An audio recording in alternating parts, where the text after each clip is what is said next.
Clete, any surprises that we know now that we didn't know when we spoke on, I think, Thursday afternoon? Right.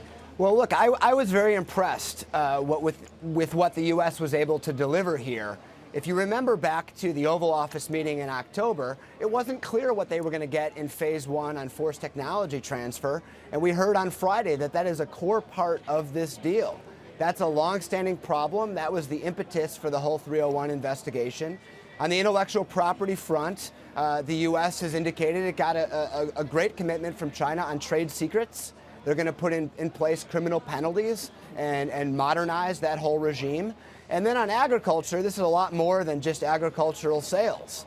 You've already seen China implement some stuff on poultry. They lifted a 5-year ban that they had on U.S. poultry. And USTR on Friday was talking about similar structural changes for beef, for pork, and for biotechnology. And so I was very impressed.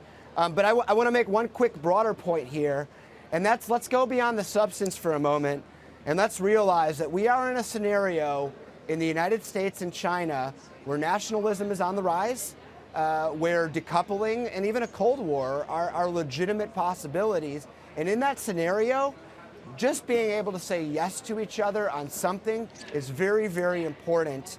And in addition to delivering this substance, the U.S. and China have shown it is possible for them to work together, and that gives me some encouragement. Yeah, that's one of the brighter spots about the deal, even though plenty of hand-wringing still about the details. Jurrien, macro implications, if you're looking for things to inflect higher as a result of what Clete just talked about, what's going to come first? It's clearly not PMIs today, obviously, but is it CapEx? Is it hiring? Is it something else?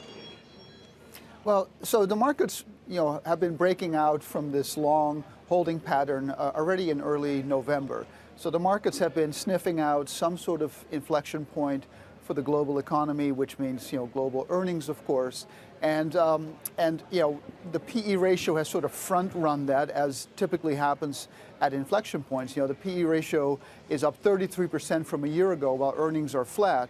So it is important that whether it's this deal or the combination of this deal and Brexit and USMCA, just a series of better news events, along with the natural progression of the PMI cycle, as you mentioned. The PMI peaked 16 months ago, and the math is pretty clear that the longer you are away from that peak, the better your forward returns become. And we're at that point where the forward returns for the next 12 months for the S&P are, plus 16% with an almost 90% batting average. So the market knows the math that, the longer you go, the better your chances. And when you juxtapose that against very muted sentiment, equity flows into ETFs and funds only now are turning positive after an entire year of negative flows, despite the fact that the S&P is up 27%. So when you get a couple of good news items, even if we have to be skeptical about the long term, as your other guest mentioned, with potentially a Cold War or what have you, you add everything up and it spells sort of a melt up into year end and probably further gains into 2020. Clete, one of the other major trade developments that's happened, or I guess I should say progressed over the past week or so that hasn't been getting as much attention, is the ongoing deflation of power at the WTO. Break that down for us and what specifically that shift is going to mean for the negotiation of future trade deals. Right. Well, look, the WTO is the multilateral institution that is supposed to govern trade rules, trade disputes, trade negotiations between us. And that is a system that has not been working as intended in recent years. One of the big problems with the WTO is it didn't cover any of these, the majority of these things that we were negotiating with China. And so the WTO needs to adopt new rules to deal with issues like forced technology transfer. Now, what has happened in the last week is the U.S. has also put pressure on the WTO to improve its dispute settlement system. And in particular, the U.S. has blocked the ability of the appellate body to continue to function. Now, I see that as, in the short term, really not making as big of a difference as most people think. Members who want to appeal can come up with ad hoc arrangements. But what I really hope that it does is that it gets people in Geneva to change their mindset and to figure out how do we create a system that is fit for its purpose, that deals with these problems with China, and that is quick and nimble, where if a company has a problem, it goes to the WTO and asks it to solve it because it knows it can be done in a quick way. And I will say, you know, this administration does like doing things on a bilateral way, but over time, if we are going to be able to hold China's feet to the fire and make sure that they follow through on all these new commitments, the best way to do that is through a multilateral framework.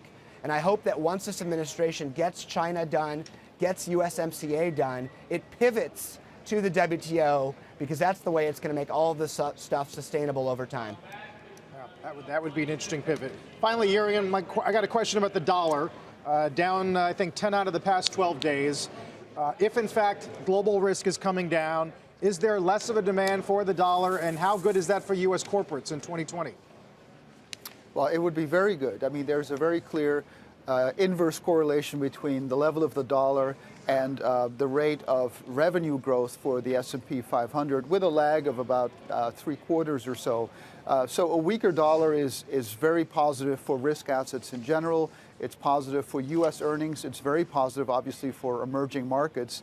And we can already see that the rate of change in forward earnings estimates for EM, for the MSCI EM index, has already improved from a minus 15% rate a month ago to minus 6%. Now, that's still negative, but it's certainly a lot less negative than it was. And a weaker dollar is certainly very much part of that, as well as, like I said earlier, the natural progression of this slowdown that we've had, you know, similar to 2016 and other periods where this secular bull market has been put on hold for a year or two.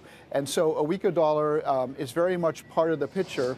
And because earnings do need to come through next year, because the market has now discounted an earnings improvement with this sharp valuation rally.